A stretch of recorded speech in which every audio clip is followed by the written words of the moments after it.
I had them all long before I dial up.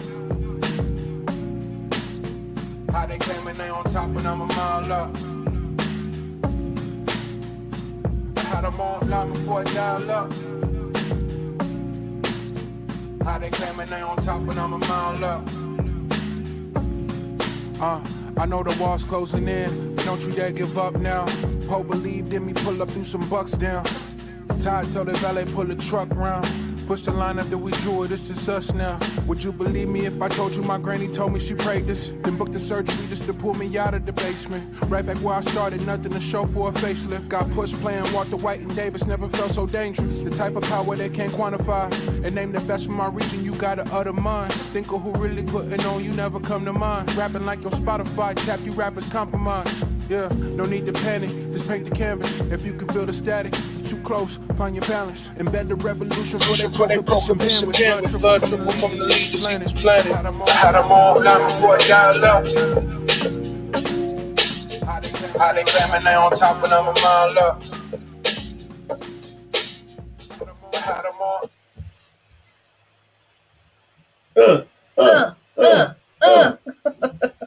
What's going on, y'all? It's Jackie Luqmans. And this is Uncle Baba Luqman. Are we Aunt and Uncle Luqman? We've been Aunt Jackie and Uncle Baba now? Is that what it is? We have been bestowed those titles by certain people of our audience. Yes, and it's a term of endearment, term of respect. Yes, it is. That's true. Right. So I'm not going to be mad about that. Along with, Dr. CBS, who follows this show at 7 p.m. So stick around after Dope Friday Date Night with the Luqmans. What do you mean, James? You ain't got no date. We your date, bro. We your date. So stick around at 7 o'clock for the premiere of, I think it's episode 8 of the Last Dope Intellectual with Dr. Sharice Burton-Stelly right after this. So before we get started, as always, y'all, thank you so much for joining us here in Luqman Nation on Black Power Media. The most dangerous show on social media. Anywhere. On the most dangerous platform.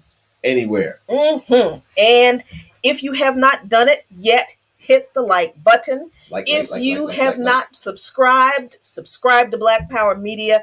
If you haven't joined, please join Black Power Media and support us. And you can find Black Power Media on Patreon, patreon.com/Black Power Media. Follow on Twitter, like on Facebook, all this kind of stuff. And you can also find Luqman Nation on Patreon, patreon.com/Luqman Nation, where you will find a lot of my monologues that I do every day on By Any Means Necessary. Some other stuff, some additional videos. We'll be throwing some other stuff up there. And we're going to be doing some members only stuff for Black Power Media members. Yep. Yes. So and look, just wanted to thank all you guys out there for joining us. And thank you for helping us reach our monthly goal. Yes, man. Yeah. Thank you so much. Yep. Black Power Media has reached the monthly goal that we set for subscribers, for members. We appreciate you. We just saw a test for a show that is coming up that we are so excited about. It's just going to be amazing.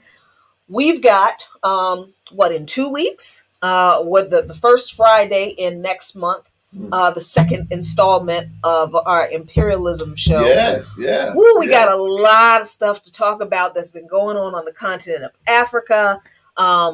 Look, there's so much great stuff coming down the pipe for Black Power Media, so stick around, y'all. And we always are willing to, we always want to hear from you guys, your comments, your likes, even your dislikes. We ask that you invite your friends, share these streams, all these streams. And if you miss some of the streams, they're replayed, so you can check them out again.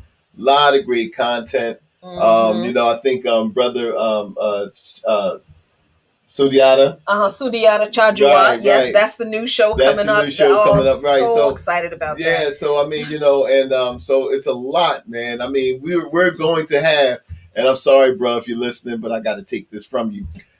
We are going to have, or we do have, the most intelligent audience there is.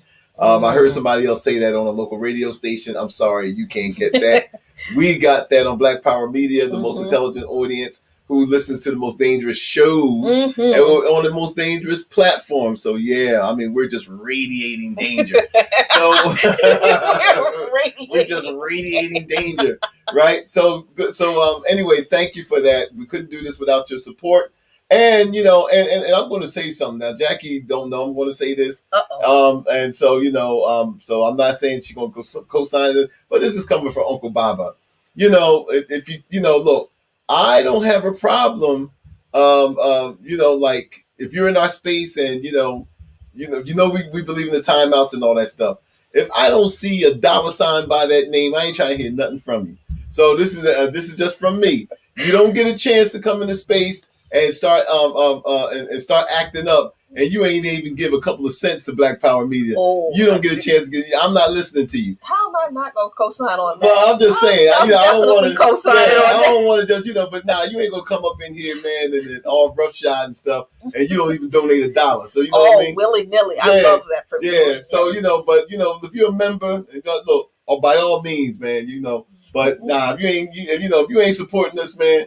I don't want to hear what you got to say. Yeah, so I absolutely, I'm over here pushing buttons that I really shouldn't on this Mac. Sorry about that. So yeah, absolutely, I definitely co-sign on that, and yeah, that is absolutely true. And yeah, the whole timeout thing, yeah, no more timeouts. Right, no more timeouts. We got too much stuff to talk about all the time, and we have too much fun. And look, this is our space. Right. This is our space, and while we're fine to struggle with people over ideas that, when people disagree with us, but we're not going to allow people to come into our space and abuse our friends and our family and our supporters and be disrespectful. And so I'm not doing the timeout anymore. And at some point we're going to select some people to be moderators in the chat so that we don't have that problem. People we trust, we're going to, reach out to those folks and ask them if they would be willing to do that. But yeah, no more timeouts for people because we're grown. We don't need to be having these ridiculous back and forth with folks. And we all know who the clowns and jokers are. So that's it. All right. Yeah, let's get into this. But before we get into this, we got a lot of stuff to cover tonight because we did not do a show Wednesday night because we just need a little break. Yeah, that's it. Yeah. But we're back Friday. So we got a lot of stuff we got to cover. So before we get into the meat of the thing, we want to say hey to our folks who have shown up early. There were folks in the chat before we even went live. Yeah, and we love y'all. Lisa, Marcus, Ricky, Jabarion, David, Leah, Sugar, Booger, Deborah, let's see, James, Sajada, thank you. Easy D, go down. Robert White, who said, I'm just getting hip to y'all, but love how y'all rock. Thank you so much. We appreciate you. We hope you stick around. Let me see if I skipped anybody. Thompson? Oh yeah, we got James Thompson. James said mugs lurking. So somebody gave you a shout out for your t-shirt. So show people a t-shirt. Let me see where it is. There you go. Make America pay reparations. That's right. Mm-hmm. That's right. Yep. So that's a great t-shirt. And then somebody, I wear it proudly. Yes, he does. Yep. Yeah, he does. Because I actually look for large crowds of white people to just wear this shirt and walk through them. And if they're wearing mega hats, the better. It's just like I search for those crowds. Like boom. Yes. So, he actually kind of does. He's kind of obnoxious with it, and it's great. Thank you so much, Ricky. I do love pink. It's spring. It's pink. It's time for the pink jewel tones. They're coming out. And, so look, let's get down to the meat of this Let's get down to it. Yes. All right, folks. So Joseph Robinette Biden had his first press conference of his official press conference of his administration.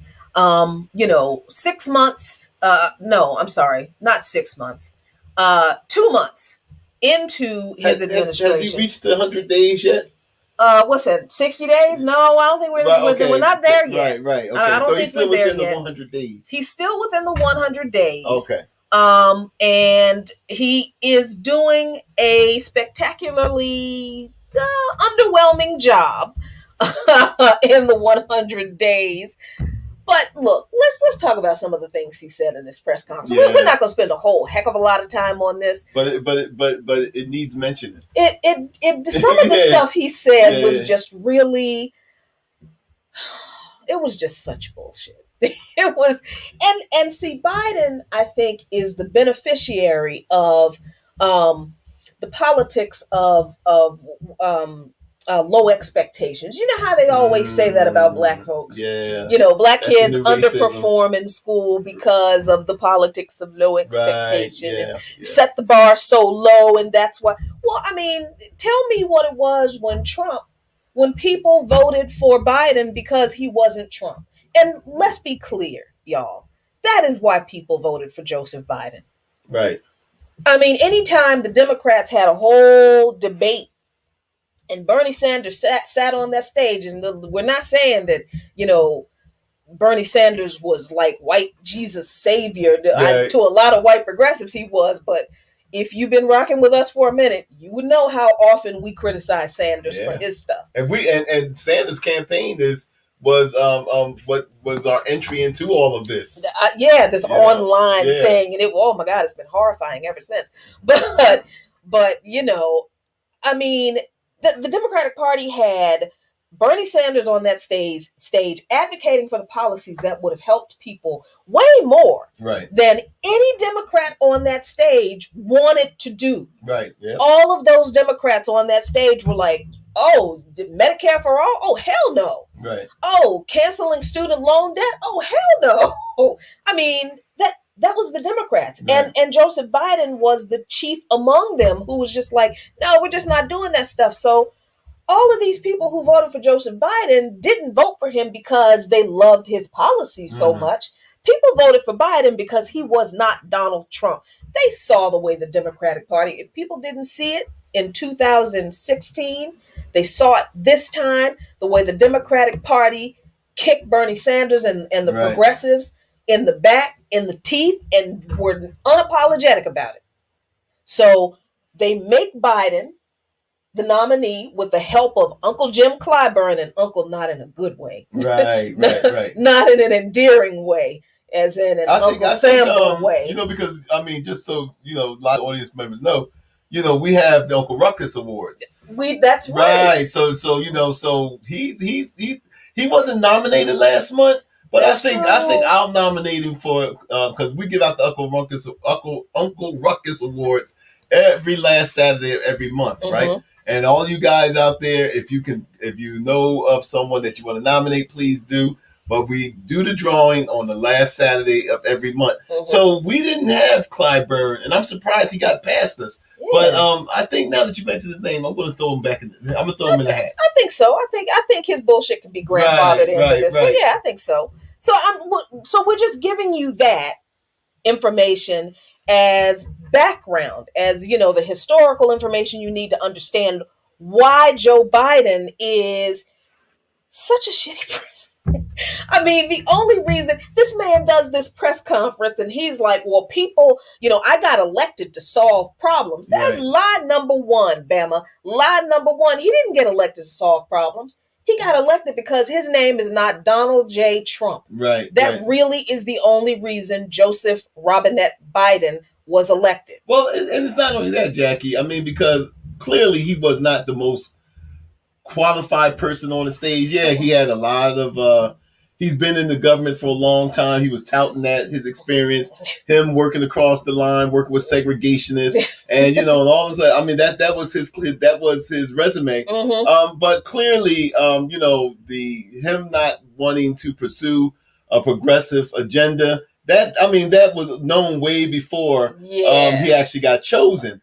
The fact that Bernie scared him in the beginning of the race because Bernie had won big out in Arizona, but he dropped the ball when it came to down south, but then big time. Right. And then that's when Uncle Clyburn and them came in to save Biden and got him the black votes down south. But this is another thing too, Jackie. I think that not only was it was his name recognition, the fact that he was kept on bringing out Obama on the cross all the time. Oh yeah. I mean, oh yeah, you know, I served under Obama. I served under Obama. Right. I was in the Senate 120 years, and exactly. I served under the black guy. He might as well have said I served under the black guy, and followed it up with "so you blacks could vote for me." Right. I mean, so not only was he touting his experience, he was touting that he was Obama's vice president and that he actually, which we know wasn't a good thing, but he actually influenced Obama on a lot of his policies. He said that, and taking credit for all the good stuff. He didn't take credit for the bad stuff. But another thing, the third thing, and I think the most important thing is that we can't forget, is that he had the whole corrupt Democratic machine behind him. He absolutely did. And the corrupt Democratic machine wasn't going to give you or me shit. So I mean, so you got what you got when you voted for Biden. But I just feel like some of the stuff he said in this press conference was just, I mean, if you watched it and you didn't, if this stuff didn't give you pause, I really question some of people's politics. But let's talk about what we mean. Like when he made a big deal about a majority of the K through 8 schools being open in the first 100 days. That was his goal. And already nearly half are open full-time 5 days a week for in-person learning. Like that's a good thing. And I feel like there are two problems with this. Number one, the main problem is that they are the pharmaceutical syndicate. They are just now testing vaccines for children. Oh yeah. Just now. Like literally, like there were just like the past like week or so. They're just starting to do testing for. So this man is celebrating the fact that this country is prepared to send children back to school without a vaccine for those children. Right. That look, we're not scientists and we don't really care how you feel about the vaccine, and we're not saying that you shouldn't have feelings about the vaccine. We're just saying that's not the conversation. That doesn't factor in. So don't start in about what's in the vaccine and what's not, whether you should take it or not. That's your business. That's not the conversation. The point is that he is making a big deal about sending these kids back into school without vaccines, which is really, really messed up to me. And I feel like this doesn't sound any different from Trump saying that kids should go back to school, that all schools should be opened up with no vaccine for these kids. So how is this different from what Trump said? What some of the people who are advocating his position would say that the difference is that the CDC didn't back Trump's back to school plan. Now, when Biden claims when he did the first when he just passed this stimulus bill, that part of the funding to go to schools was the fact that he cited that the CDC said, "Oh, you can safely send kids back now if you," and they did say that. Right? They said you can send kids back to school now with certain guidelines. They didn't do that with Trump. So, so that's what some people would probably say, well, that's the difference. The thing of it is that, let's use Chicago as our example. When the CDC came out with that and say, okay, yeah, you can send the kids back.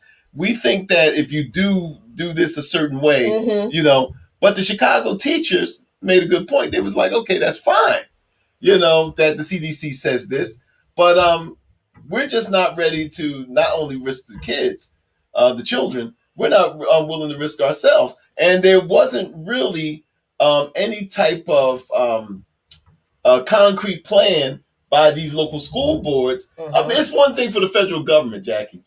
It's one thing for the federal government to come out there and say, oh, yeah, sure. Yeah, we looked at the data. And you can send them, they can go back. But that the CDC saying that, Biden saying that, has nothing to do with the implementation of this by these local jurisdictions. Exactly. And that's the problem we got. And we're talking about, look, we're talking about all schools are not created equal. We know this already. This sending kids back to school doesn't do anything. It doesn't take into account the overcrowding of some schools, especially public schools in poor Black and Latinx neighborhoods. Come on, that's a whole woo. But so, okay, that was one thing. And, we don't want to dwell on each particular thing. But, as Ricky rightfully points out, none of the school boards have a plan, even as the schools are open, for how to open, and especially not for kids with special needs. Right. Look, the CDC saying something is fine. But the CDC is not the school board that understands what is going on in each school district and not in each school within the district. But then, Jack, this is another thing that just came to me too: the politicization of the CDC. Right. Now, when Trump was president, I mean, we know that the director of the CDC was doing Trump's bidding. Yeah. Right. Yeah. Biden comes in, removes this guy. Now all of a sudden, the kids can go back. The kids can go back to school. Right. So I think that one of the things that we can't ignore, the CDC is a very important institution. We definitely, we can't undervalue their importance to us. But at the same time, we cannot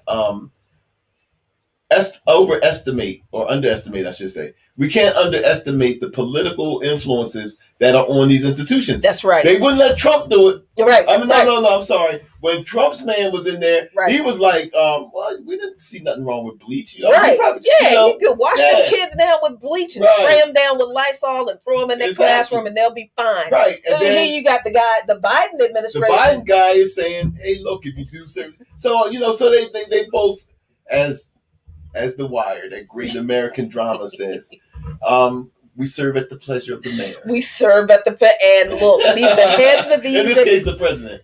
The heads of these administrations, every single one of them serve at the pleasure of the president. Yep. And they are mouthpieces for the president, regardless of who the president is. And, what you get from them is going to reflect what the attitude of the administration is, not always just pure science. And so that's, so, okay. Let's go to this thing about immigration, because listen, I understand a whole lot of Black folks really don't like talking about immigration because they don't like immigrants, and I don't care how much you tell them, some of them, that they're being xenophobic and being real hateful toward immigrants. They will always say, well, no, we're not anti-immigrant, but then they start spewing the anti-immigrant rhetoric and all this kind of stuff. But here's my problem with calling people from Latin America, Central America, and Mexico, and those countries immigrants. This is their fucking land. Okay, so this border, this U.S. border at the southern border, it's an imaginary line that was made up by some white people who they stole the land from Mexico in an imperialist war. Right. So I don't understand where we get off calling people migrating back and forth on their own ancestral land immigrants. This is ridiculous, but this is what we do. So when Biden is challenged on this whole, the detention center at the border, it's a which mess down there. Look at here. People lost their minds about Trump and the babies in cages at the border, and oh my God, he's the devil. And look, we're not saying that Trump was not the devil. Yeah, he was. But let's be clear that we have always said, those cages at the border were built under Obama. Yeah. All right? They were built under Barack, the first Negro president, Obama, the deporter in chief. All right, so and it's a reason. It's the reason why he got that nickname. Look that up. Just look up deporter in chief. You'll be amazed. But so Trump was just carrying on the policies and the practices of the Obama administration when it comes to quote unquote immigrants, especially from the other Americas. Because there's a reason those countries are called Latin America and Central America. And this is supposed to be the United States of America. It was all one. Okay. So yeah, Trump did take it to the extreme and was real nasty and inhumane with it. But let's not act like the policies and the practices were humane in the first place under Obama. They were not.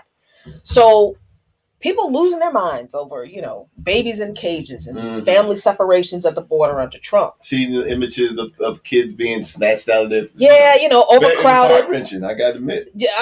Overcrowded detainment facilities in literal cages behind fencing and being ran by private companies. Yeah, that's right. So what's going on at the border now?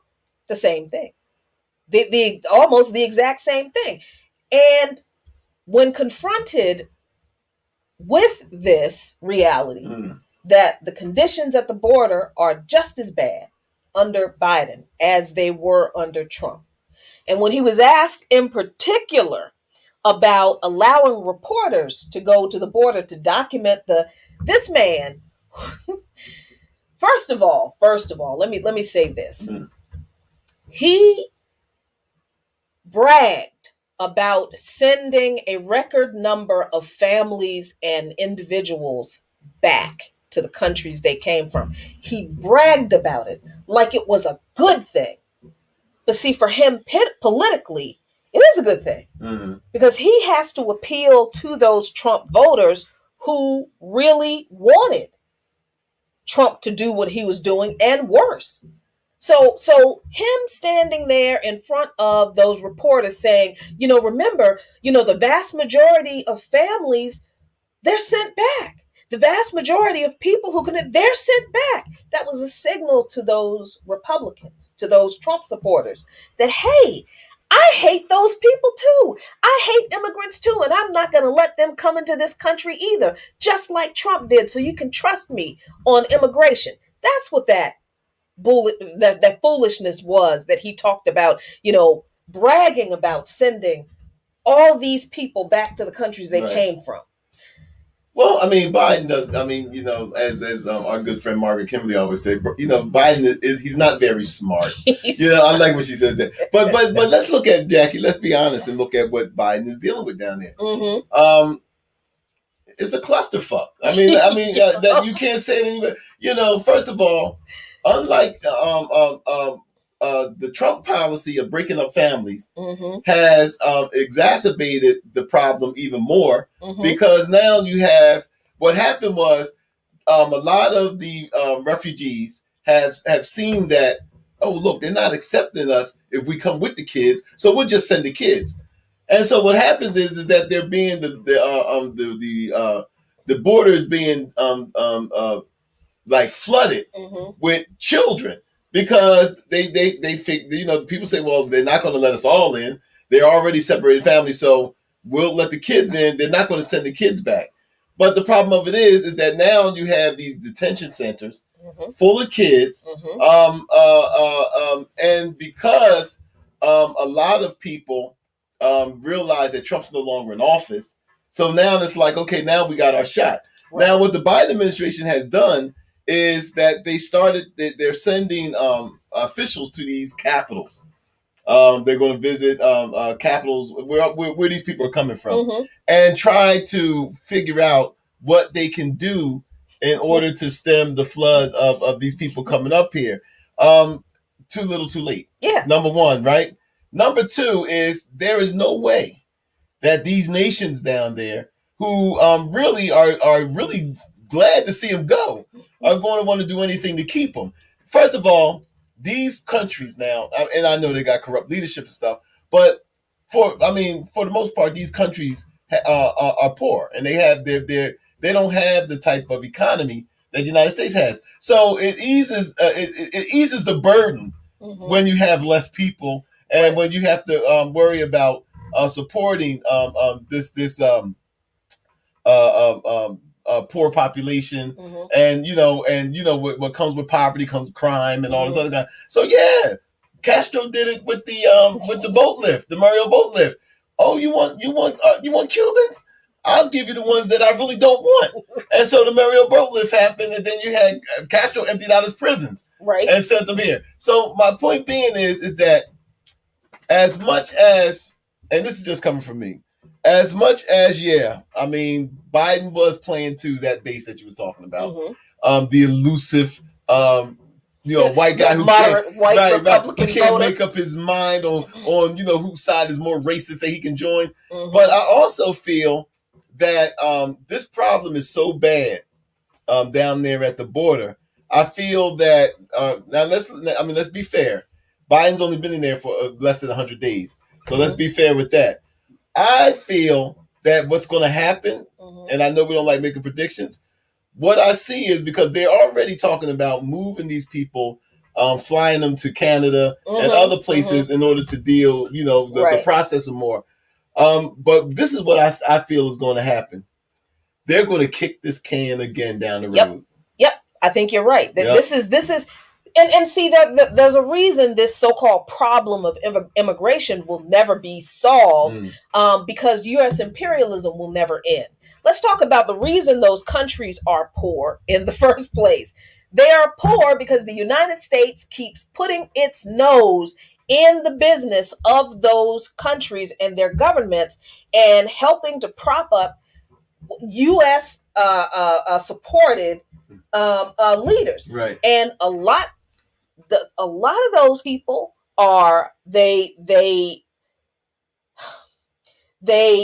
willfully involve in narco trafficking and see, it's like the United States does this slick ass thing where they know that they're propping up these people who are making their countries poor by allowing the U.S. to go in there and exploit cheap labor and fund these militia groups and militaries to suppress dissent. And to continue, and to destabilize the country. Right. So while they're fighting, they're taking. Right. And then what the United States does is they turn around and tell the United States citizens that, well, we have to be tough on this country because of their narco-terrorist activities, when they know damn well they're the ones who are propping up the narco-terrorists who are doing all this stuff in these countries, making these people's homes impossible for them to live in because it is more safe to travel through 4 or 5 countries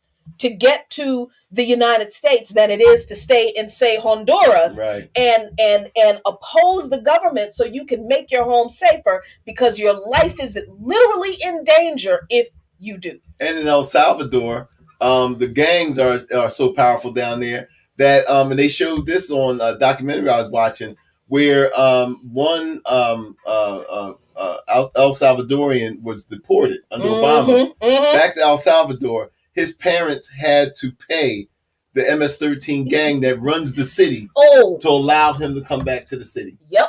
I mean, I forgot that you told me this great history about MS-13, and one day we're going to get into that kind of stuff. But look, we don't. I told you to not let me stay on it. No, but we're on track. So So we're going to move on. So anyway, yes. But I just wanted to highlight this comment from Netfa. What's going on, brother? Good to see you. He said, "Oh Lord, Jackie done dropped the I word again, sister. I think you just don't think the U.S. deserves a break. They fucking don't." The United States is an imperialist monster. Dr. Martin Luther King Jr. said when he said it, he was right. And it's one of the things that got him killed. It wasn't his protests against segregation. No, it was his use of he didn't call it imperialism, but he described it. Right. He said that the United States is the greatest purveyor of violence around the world. He was serious. And this government could not let that man usher all of those people who supported him at the time understand the connection between our struggles here in this country and the struggles of people around the world, like in Vietnam. And that we were connected because God forbid if we all fought against it together. So, let's move on to the next thing because I start preaching because I'm angry now. So, okay. So let's talk this. So let's highlight what he said on foreign policy, because I think that there are some things that I think that we really need to pay attention to.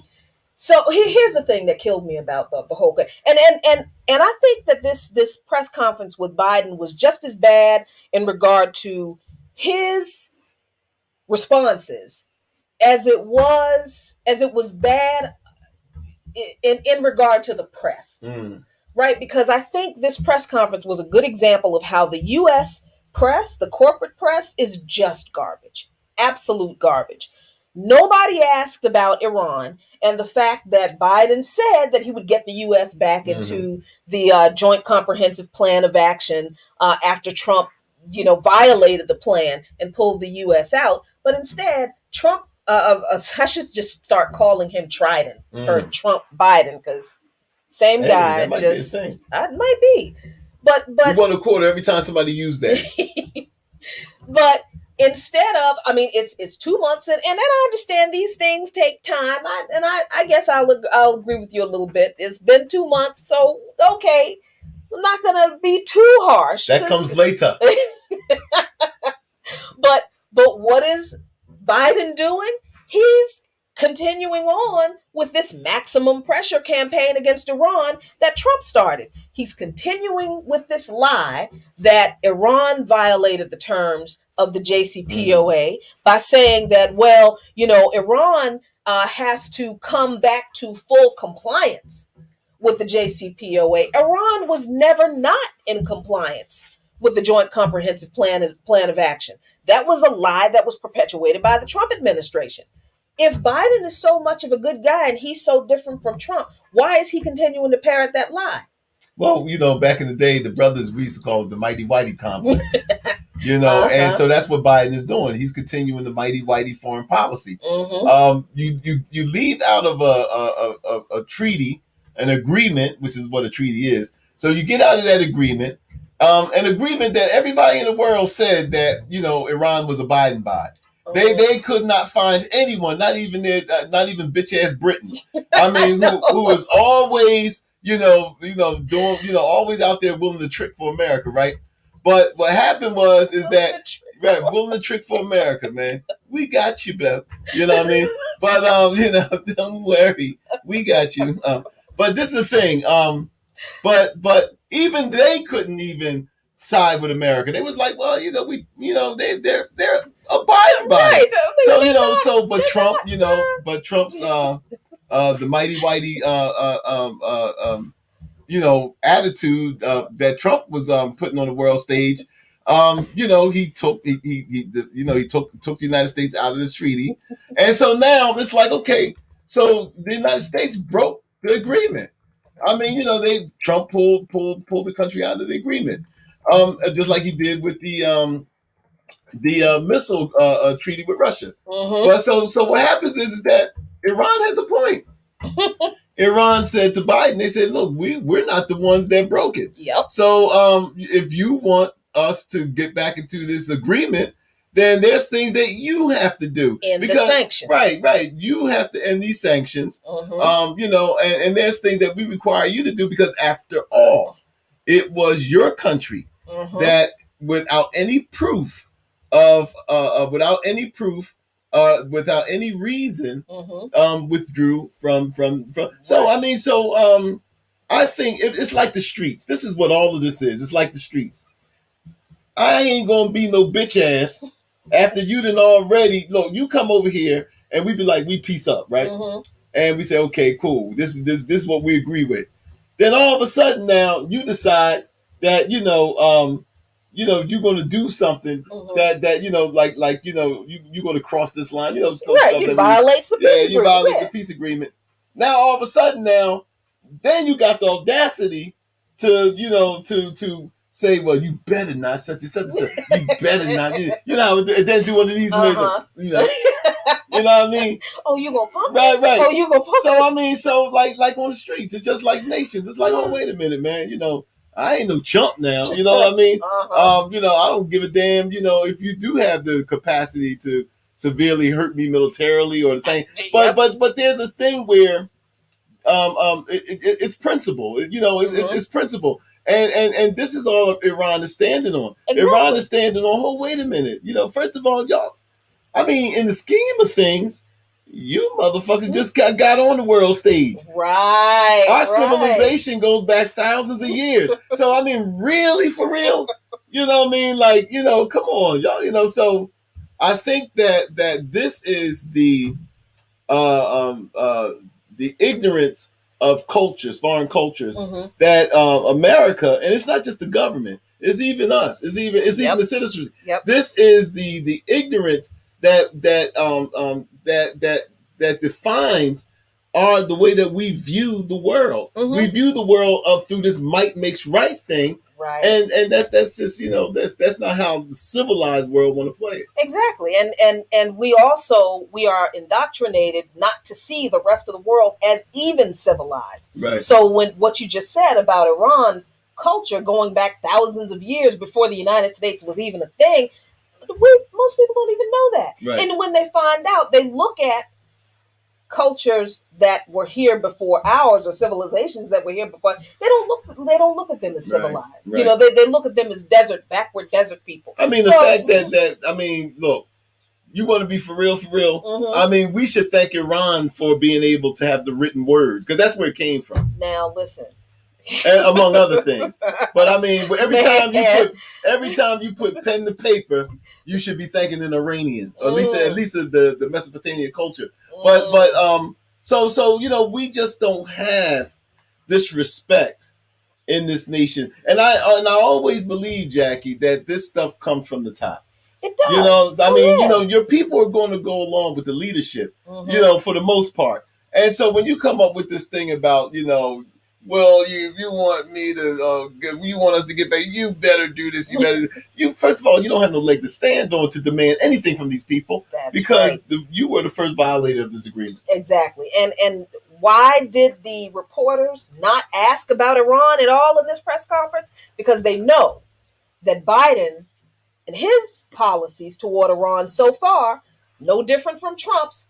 So that's like the thing they really didn't want to touch, because really what they wanted to do was to demonize China some more. That's what they really wanted to do. Because I think in the context of foreign policy on Capitol Hill, right, Iran is almost small potatoes compared to what they conceive of as the threat that they claim China and Russia are. Right. And it's not that, Iran is not a threat. Iran being a threat will always be the fallback for Washington policymakers or Capitol Hill policymakers if they can't drum up anything against China and Russia all the time, always. But what the reporters did in drumming up the xenophobia and in particular the xenophobia, the hatred of Asians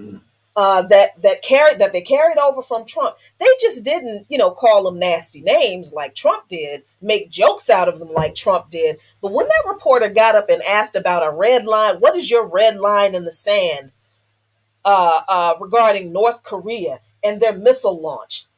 That was very irresponsible. That was a very irresponsible question. Incredibly irresponsible. That's the kind of stuff where another leader is looking at that press conference and says, oh, he has a red line in the sand. He's telling us this is what we better not do.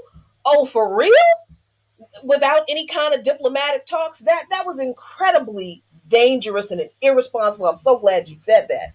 But then Biden's response was equally just ridiculous and it was disingenuous, because the day before, Biden was asked about the launch of the 2 missiles from North Korea, and his response was, well, they do this all the time. This is common. The Department of Defense says that this is, par for the course. It's just what they do. So, no, there's really not going to be a response for it.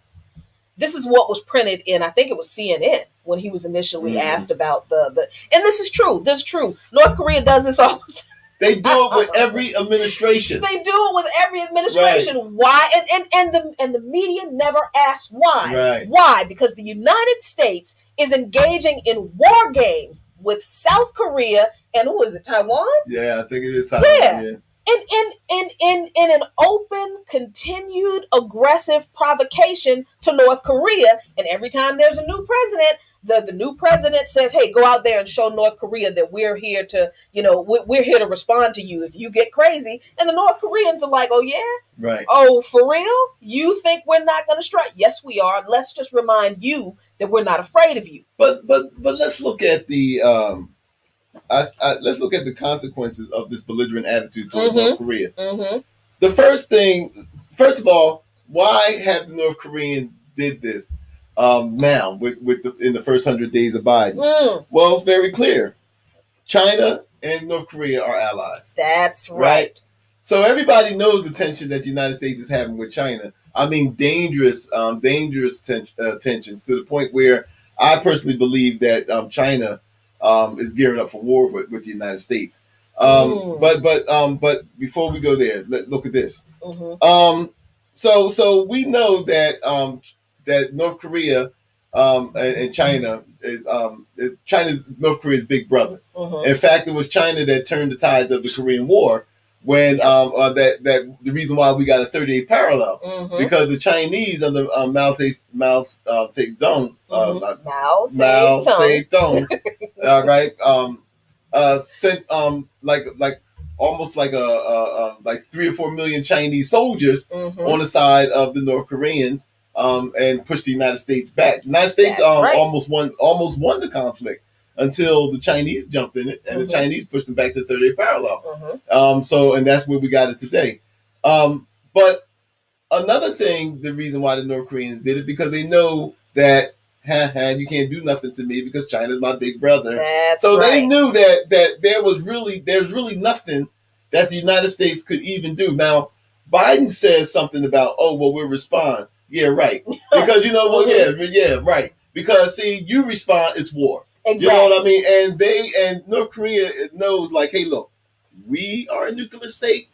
China's a nuclear state. Right. Why would you want to take that on? Not to mention the other people who are really nervous about this is Japan and South Korea. Oh. Right? Because Japan is like, look, man, they already got historical tensions with the Koreans, right?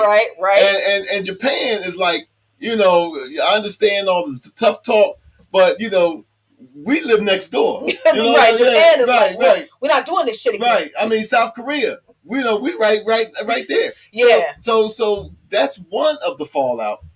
The second consequence of this belligerent policy towards North Korea is the fact that it is contributing to the remilitarization of Japan. That's right, which is, that's a whole nother, all this good stuff from Uncle Baba Luqman, the historian of Luqman Nation. We're going to have to do a show on all this great war history that is so critical to understanding what the United States is doing in these regions right now. It all goes back to what happened as a result of these wars and the so-called agreements that the United States forced countries like Japan into after they nuked them. So what you went back, what you just said about Biden responding that we will respond. See, that was a different response from what he initially said. Right. Initially, he was like, "Well, it ain't no big deal. They do this all the time." I'm not even going to respond to that. It's what they do. This was lucid Biden. Right. That was lucid Biden. That was lucid on his. That was Biden on his day man. There you go. That's what it was. And then yesterday, this mug gets in front of these reporters. Right. And he puffs his chest out. And he's Mr. Big Bad Mr. U.S. imperialist. Well, I'm going to consult with our partners in the region. You know what we call him, right? What? He's the scrapper from Scranton. That's what he. Then he turned into the scrapper from Scranton. Yep, he did. And then it was, I'm going to consult with our partners in the region and blah, blah, blah. And we will respond if that. United States is not doing anything because, like you said, they don't want that beef with China. Right. And let's get to China. Because that's what all of this whole U.S. foreign policy and like, I love the word you use, belligerent response to countries that are allied with China. Because Biden, in his weird sunset moment yesterday at this press conference, accidentally said the quiet part out loud about why the United States has such a belligerent attitude toward China. See, they'll tell you and me it's about communism. They don't give a shit. This country that really doesn't give a shit about communism. They never did. China is not a democratic state. They're an autocracy. I don't understand how you can claim that another country has, one leader has all power when the leader of this country is trying to tell another sovereign nation what the hell to do. Right. What's that? What is that? So this whole thing about, China violently cracked down on the democracy protesters in Hong Kong. Those people are imperialists who want to be recolonized by Britain, and they're propped up by the United States and the CIA. Then there's the Uyghurs. Then there's all this bullshit about the Uyghurs, which the Biden administration knows is bullshit, just like the Trump administration knew it was bullshit, just like Obama knew it was bullshit. And let me tell you something, every reporter in that press corps knows it's bullshit. But they have to keep up these lies about China, because Biden, in his weird sunset moment, where he rambled on in the response to, it was supposed to be about North Korea, but then it turned into, the Alaska press conference. He said that China's main goal is to be like the greatest country in the world, the greatest economic power in the world. And that's not true. That's never been China's goal. That's never, ever been China's goal. But what is wrong with that? But even if I was a citizen, I would want my government to say that. I want my country to be, but don't we? Right. Not we. Doesn't this government say that about this country? So American exceptionalism, what is that? So number one, that was like the first clue to like, I think he's about to put his foot in his mouth and not realize it and tell the whole truth without realizing he did it. So he just admitted to, being a steward of American imperialist hegemony. Like, yes, we want to impose American domination over other countries that have the gall to not want America to be dominant over them. So it was like, okay. So then he said, America used to invest in research and development. We used to invest like 60% of our GDP in research and development. We don't do that anymore. China invests an enormous amount of money in research and development, an enormous amount of money in technology. And that was the key. That was the key right there, where Biden accidentally said the quiet part of the whole purpose behind U.S. imperialism out loud. This is the real reason. It doesn't have any. China's belligerent, aggressive posture toward China doesn't have anything to do with communism, doesn't have anything to do with democracy, doesn't have anything to do with Uyghur Muslims. I don't understand how anybody in this government can care about Muslims being persecuted in China while they are dropping bombs on Muslims all around the rest of the world. It's very hypocritical, okay, but the thing is that China has been able to do something that the United States government refuses to do, not can't, but refuses to do. Lifted more than 800 million people out of poverty in a very short period of time, considering how many people they had to lift people out of poverty and the amount of time these things take. Which, of course, no U.S. official will ever admit publicly. Why? Because if they did, then you wouldn't be so excited about some so-called stimulus bill that is supposed to cut child poverty in this country in half.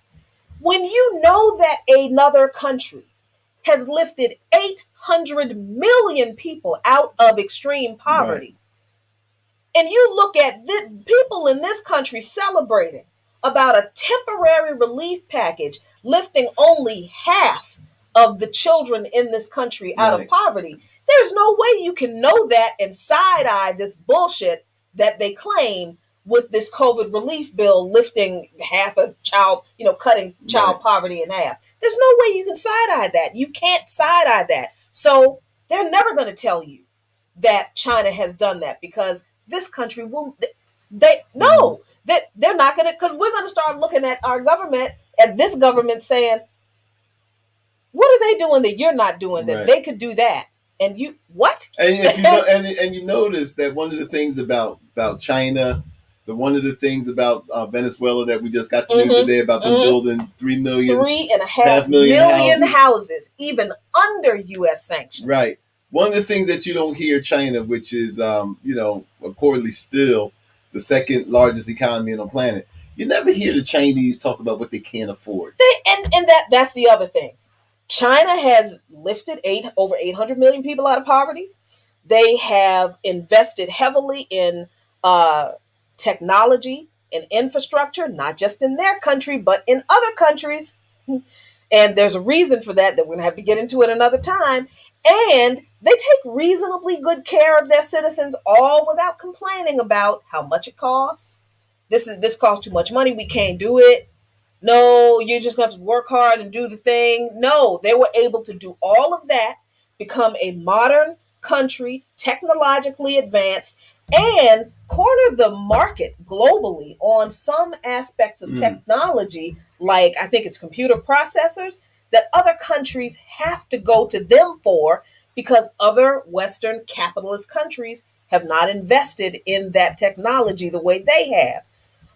That's the whole thing behind U.S. imperialism and the belligerent, aggressive posture of the United States government toward China.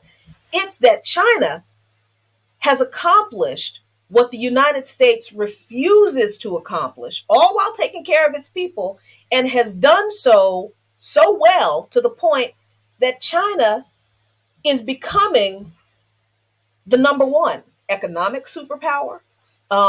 They may not become the number one military superpower on par with the United States in short order, but they are absolutely challenging U.S. military hegemony.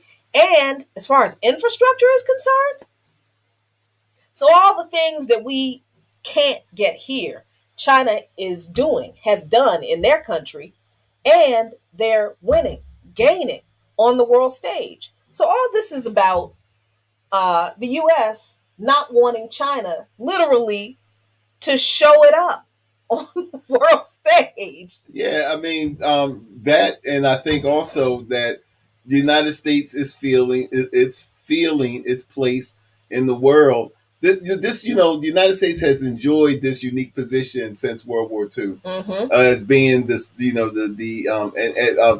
superpower. It enjoyed the privilege since the Reagan years of being the sole superpower. So you had the United States that went from being a third-rate power, mainly an insignificant country. Then after World War II, when the world was in shatters, America emerged as a superpower, of course, along with Russia.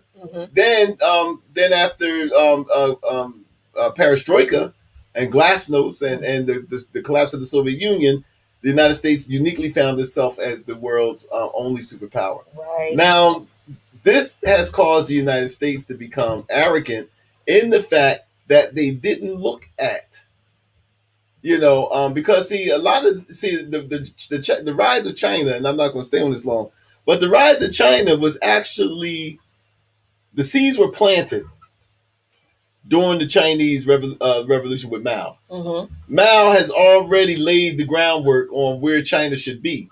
So what happened is that white supremacy, one of the weaknesses of white supremacy is its ability to underestimate everybody who's not white. Oh, come on. So what happens is that white supremacy really didn't look at China. China 50 years ago is like a lot of parts of Africa today. This was only 50 years ago. So this allowed the capitalists in them to say, hey, look, we're going to move our corporations, and we're going to move our manufacturing over to China and use them as a slave, as our new slave labor, right? So this is when you had this massive exodus of manufacturing stuff, because the intention was to use the Chinese as the new slave labor. That's right. The Chinese flipped it. They were like, oh, yeah. So what happened was the Chinese flipped it, and so part of it is that China has used America's own its own thirst for cheap labor, thirst for all this stuff against them. So then what China did was it got wealthy off of that, reinvested, and used American manufacturing to enrich themselves. So now you got the United States who mad at China, but China got on board because you helped to get on board. And then the Chinese went and did what they did as far as what every country does. It ignored treaties when it came to intellectual properties and all that stuff. So they got their technology that way, and a lot of other stuff. So what happened is that China, you always hear this put America first. Well, China put China first. Exactly. And shouldn't every nation do that? If you're a sovereign nation, why come you can't do that? Well, according to the folks that run this government, they're like, no, we're the only ones who can do that. And you know what that sounds like? A fucking bully. Because that's what the United States government is. And speaking of China, and there's a whole lot more into this, and we promise we're just going to do a show about this because this is so deep. But speaking of xenophobia and this hatred of Asian people and cultures. But look, that there's a whole bunch of other stuff about look, before we move off the Biden press conference, somebody did ask about the comment that Biden made about the Georgia voting restriction bill making Jim Crow look like Jim Eagle. I didn't hear that part. I didn't hear him say that. Okay, let's. That was incredibly insulting to me because, first of all, Jim Crow was not just about voting rights. Jim Crow was about the complete disenfranchisement and destruction of all social, political, and economic gains Black people made after the Civil War during Reconstruction. That's what Jim Crow was about, and the laws that came out of Jim Crow, black codes, and all this kind of stuff. Well, the black codes, which happened before Jim Crow, right? The black codes basically just morphed into Jim Crow. Yeah, right, they morphed into Jim Crow. You couldn't legally say black codes anymore. Right, that's right. So they call so then. Thank you for correcting me on my history timeline. So Jim Crow was not just about keeping Black people from voting. It was a complete fragmentation of society so that Black people could not access anything. It was solidifying, excuse me for interrupting, but it was basically cementing what they thought was cementing second-class citizenship on Black people. Exactly. So that we don't make any social or political or economic gains. So for Joe Biden to compare the voting bill that was passed in the Georgia legislature that limited voting rights, of course, for mostly Black people in Georgia. For him to say that bill made Jim Crow look like Jim Eagle, as if the racist terrorism that white people were never, ever punished for, in which they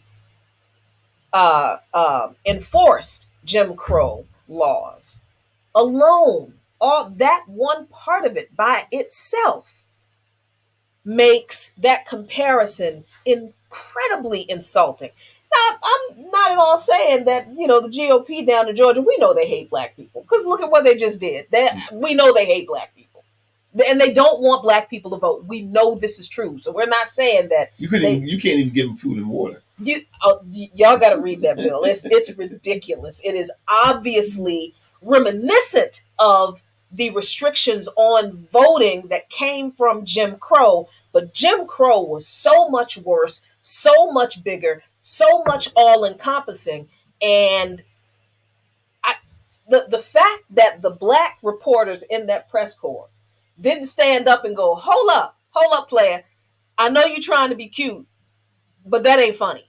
That's not, that little quip that you did there. Yeah, that's not cool. You can't diminish the scope and the impact and the damage that Jim Crow caused by saying that this one bill in Georgia, or the entirety of the GOP efforts to scale back voting rights for Black people in states with GOP-led legislatures, is worse than Jim Crow. Nah, that was some bullshit. Well, they didn't say that because nobody wants to be Helen Thomas. That's a good point. Right. That is a good point. Nobody wants to be Helen Thomas. And what did Helen Thomas do? You got to explain what Helen Thomas, who she was, and what is she? Well, Helen Thomas was a long time Lebanese born White House press reporter. Yep, she was. Wasn't she the senior member? The senior member, right? It's been there like through like 5 or 6 administrations or more since like Kennedy, I think. And she made this, and she made a comment about Israel and how she said when she was asked by a reporter, what was her solution to the Palestinian-Israeli issue. And Helen Thomas, like I said, Lebanese born, Arab really by ethnicity. And she said, well, they need to go back to where they came from, talking about the Jews. She said they need to go back to Poland. They need to go back to Russia. They don't, that's not their land. They don't belong there. They need to go back to Poland, Russia, and wherever they came from. So even though she didn't make that comment in the White House, even though she apologized, the Zionists were after her, and that gave the president, who I think was Bush at the time, Bush Jr., banned her from the White House, and then whoever she was working for fired her. So ever since then, that was a message sent, because Helen Thomas was known to really grill presidents at their press conference. Oh yeah, she was. I mean, they used to cringe when they saw that woman in the front seat. She was highly respected. Right, and so what happened is that they sent a message to the press. The press has been timid ever since Helen Thomas's time, and so we at Luqmans Nation say that they did not want to be Helen Thomas. That's a good point. That's a great point, because they will ban. See, one of the great career moves for reporters, when they get to that level, is access to the White House. That's right. And once you get banned, or nobody wants that. Nobody. You will not work in corporate media, any corporate media outlet, print or television or cable, ever again. That's why they ain't gonna never let us in here, because we will be worse than Helen Thomas. But anyway, all right, let's move on, because we've just got a few. I think we got about 20 minutes left. Okay, let's move on. This thing about Asian and Black solidarity, right? Because we've been hearing on some outlets on YouTube and social media with Black folks talking about, why should we support the Asians in their End Asian Hate campaign because they don't support us, and they always bring up these ridiculous. And I'm not minimizing these incidents, because anytime anybody is abused by anyone else in any position of authority, it's wrong. But they always bring up these incidents of like Asian store owners, beating up somebody that they thought was stealing, or something like that. And it's really annoying, because we really need to understand our history. First of all, our history as African people in this country, and how we got here, why we got here, and who we're all connected to in that that whole deal. But we also don't know our history in connection with the struggle of other marginalized and oppressed working class and poor people around the world. And just because there are some Asian folks who, yes, they suffer under the same indoctrination that is white supremacist and anti-Black that some of us suffer under, and we don't like each other because of a class issue. Yes, that's true. There is this issue, because we understand that when people immigrate to this country today, the State Department tells them stay the hell away from the Negroes. And they still do this. And we understand that in other countries, the only representation of us that many see is on the news. And you know what kind of images that they choose to send us, on the news. We don't like the way the news here reflects us, and what's in popular movies. Right. And that's a whole mess. So people around the world have this clear indoctrinated image of Black people that is reinforced by U.S. policy and messages that are coming straight from the U.S. State Department. And we have friends from other countries who have confirmed this. Yeah. So that there are some anti-Black sentiments that it exists in some Asian communities, and they struggle with those, especially among younger folks. But this idea that, we shouldn't be in solidarity with Asian people who are under attack because the Asians have a monopoly on the beauty supply stores. And we actually heard this from people. The Asians have a monopoly on the beauty supply stores and they won't let us get in. Yes, it's true. There seems to be an Asian syndicate on the beauty supply stores. But I don't understand, hon, how it is that we can condemn every Asian person for the actions and the attitudes of a few, but we don't like it when all Black people are condemned for the actions of folks who do heinous things. Gang members that, somebody's always, we watch the news and somebody commits a horrible crime and we're like, please don't let him be Black. Please don't let him be Black. Why do we say that? Because we know that this is how people see all Black people and we hate that. So why is that okay for us doing that to Asian people? A lot of us, unfortunately, and when I say us, I'm talking about Black people, a lot of us are just chocolate covered white folks. I mean, for real. I mean, why would I say that? I haven't had the privilege of traveling outside this country like you have, but I have heard the stories. And I have heard stories from African co-workers, from Hispanic co-workers, because I work in construction. So a lot of people, immigrants and stuff, work at these jobs and we get to talk and they let me in on things.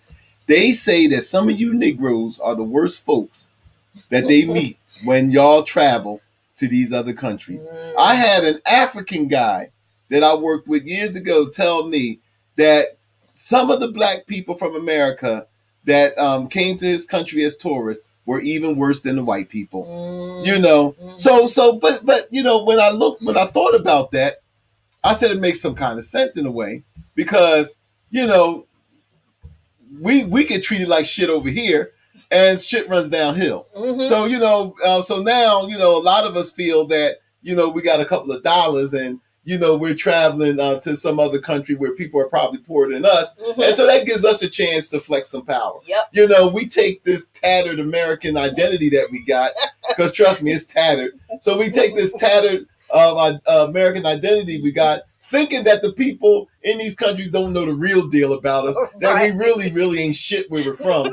But we go over there and we puff out our chest. I'm American. Right, and I'm American, and knowing damn well you get in trouble, that U.S. Embassy will leave your Black ass right there to deal with any consequence you got to deal with.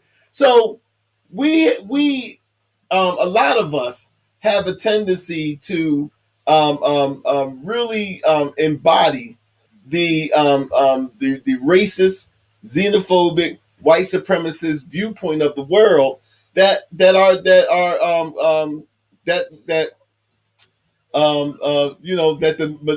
lot of people in the main majority of society, with everyone white people, whatever, and so that's when it becomes class. It becomes a class thing, and so you see this being played out here. Now let me tell you something about this whole Asian monopoly on the hair thing and stuff like that. I am a truck driver, been a truck driver for over 30 years. I've seen the Indians monopoly on spices. I've seen Africans monopoly on certain goods. I've seen Eastern Europeans when you go up to parts of Brooklyn and stuff where it's heavily where there's Russian enclaves and stuff. And they got them. You can't buy nothing through. I've even been where you try competing with Goya to compete with Goya, feed the Spanish folks in this country.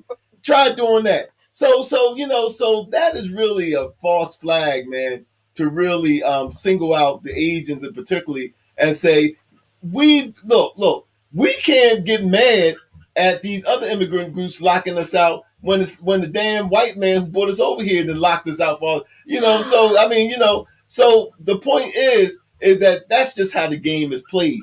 But when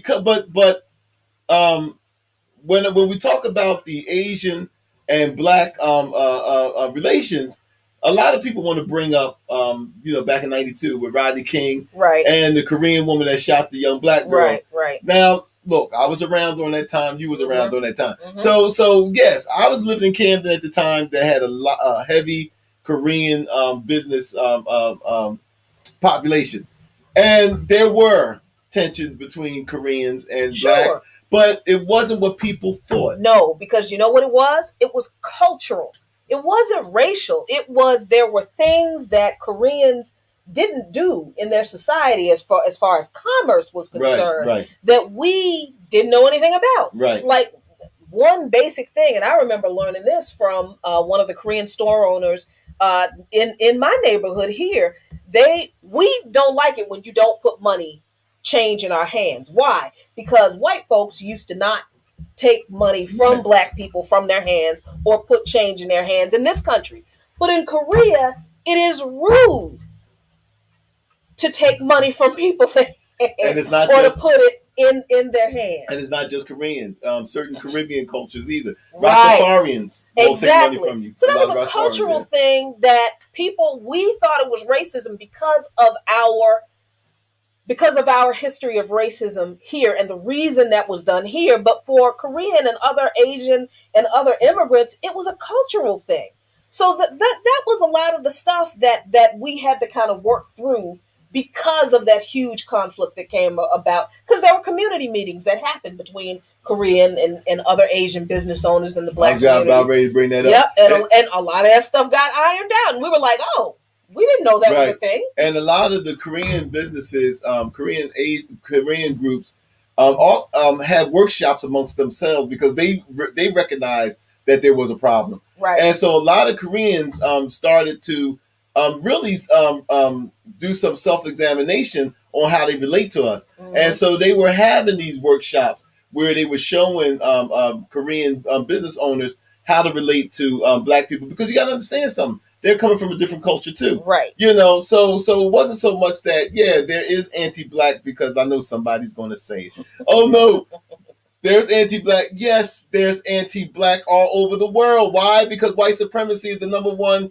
religion on the planet. Mm-hmm. So everywhere white folks went, they took that germ with them. So yes, there is anti-blackness amongst Asians, but there's anti-blackness amongst blacks. So let's get that clear. So yeah, we have that.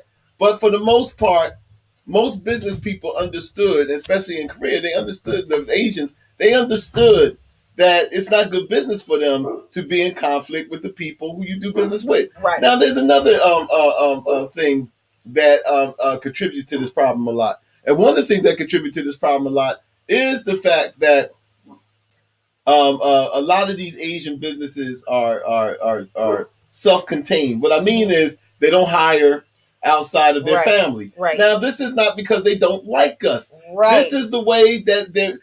See, here we can get a job. Mm-hmm. You want to support yourself, you go to school, you get a job, you get education. In other countries, in order to live to eat, you have to come up with a hustle. You have to have a business. Mm-hmm. And so that business means that this is, whether it's selling vegetables, it's a family affair. Right. So they carry a lot of these value systems when they come to this country. It's not like, oh, well, we don't hire black people because we don't like them. No, it's because they don't have a safety net where they come from. Exactly. They don't, this is their main form of supporting themselves. Mm-hmm. So a lot of these models, you see this with Dominicans and a lot of other groups that come from other countries. Mm-hmm. It's, when they come here, this business is meant as a means of supporting their family. Mm-hmm. So they're not going to have their family who probably don't have whose citizen, whose status in this country probably not legal. So why would I have them go out for a job when they could just work at the counter downstairs? Exactly. And the fact that, if this is a business that is supposed to support the family, then the family invests in growing the business. That's what it is. That's why they hire family. But here's the point behind this, because we're at 6:53 and we don't want you to miss Dr. CBS. All right, well, let's get it. Okay, so this whole idea about, why should we support Asians when they don't support us, that's bullshit. Because if you understood the history of the struggle of oppressed people, working class, poor and oppressed people, you'd understand that there is a long history of solidarity among Asian people with the Black struggle. There is Asians for Black Lives. That's part of the Asian American Advocacy Fund in Georgia. The Asian American Organizing Project. That's a youth-focused organization in Minnesota. They're connected with Black Lives Matter in Minnesota. There's a hashtag Asians for Black Lives page on Tumblr that goes back to 2014. And that's just the recent history of Asian solidarity with the Black struggle. Because look, the Chinese Exclusion Act from 1882, Frederick Douglass spoke out against that. If you are a supporter of Marcus Garvey, then surely you know that an Indian immigrant, H.G. Mudgal, was one of the editors of his paper, The Negro World. Third World Liberation Front in the 60s at UC Berkeley in California brought Asian Americans, Black, and other ethnic students together, fighting for ethnic studies programs. And I learned this. I didn't know about this. How about the Polynesian Panther Party was formed in Auckland and New Zealand in 1971, specifically in solidarity with and on the model of the Black Panther Party for self-defense to target racial inequalities carried out against indigenous Maori and Pacific Islanders in the U.S. If you know about Malcolm X, you better know about Yuri Kochiyama and Grace Lee Boggs. I mean, and let's not talk about the North Viet Cong who was dropping leaflets to Black soldiers telling them this is not your fight. How about the Yellow Peril? Yup, the Yellow Peril. Yep. Listen here, this whole crazy stuff that I know y'all are hearing from Black folks too about why should we support Asians when they don't support us. If you understand our history, if you know our history, I would just tell these people, if you're a chump, you're a chump. I mean, come on, man. Let's call it what it is. I mean, if you just ain't built for the fight for justice and liberation, then say that. Stop making excuses for why you don't never want to be on the front line for nothing. You don't want to fight for the Chinese.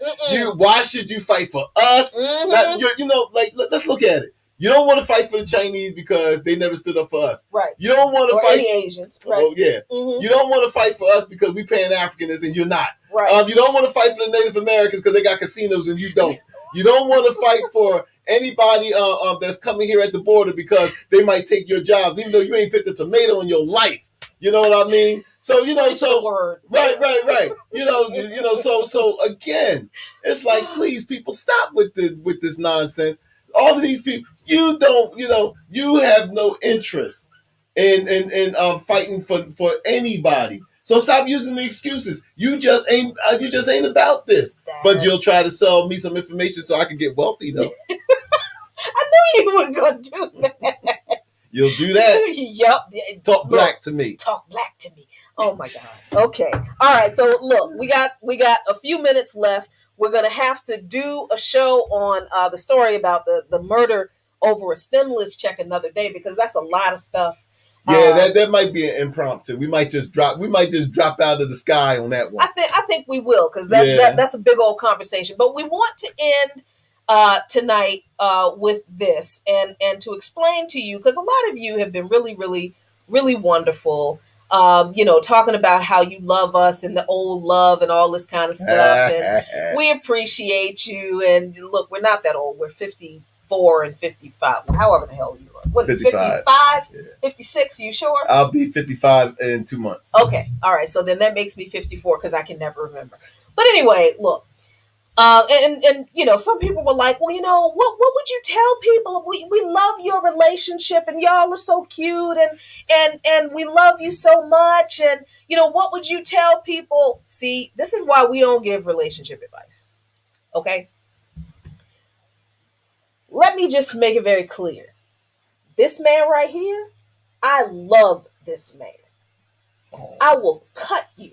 Oh. Listen to me. Some of y'all sitting in here saying nice things to Uncle Baba because you think he cute. I will cut you. Do you understand? He's not just my husband. He's my friend. I love him dearly. I will defend him to probably my last breath. And if you don't say the same thing about me, we're going to fight in a minute. Well, I mean, I'll wait for you. I'll wait for you to finish. Okay. I mean, the only thing I was going to say is that, look, I've been to prison once, and I'll go again if you mess with this woman. So enough said. But this whole thing about giving relationship advice, this bullshit is why we don't give relationship advice. Because look, let's be clear about, relationships and this kind of stuff. As much as I love him and as much as I know he loves me, and you can't come between this. It really is quite impossible. Sometimes we don't like each other on some days. That's why we have many rooms in this house. I mean, and we've been blessed with that, and that's great. But sometimes we don't always get along. Things aren't always wonderful. Relationships aren't like this pie in the sky bullshit. You got to have some hard conversations about things that make you uncomfortable. Sometimes you are going to go to bed angry, and it's okay. You can work it out in the morning. But this whole giving relationship advice business is enough that we focus on our relationship and making our relationship healthy and strong so that you can't get in between this. Mm-hmm. I think the minute we started giving people a relationship advice about what they can do to get a relationship like ours, that's when ours is done. Yeah.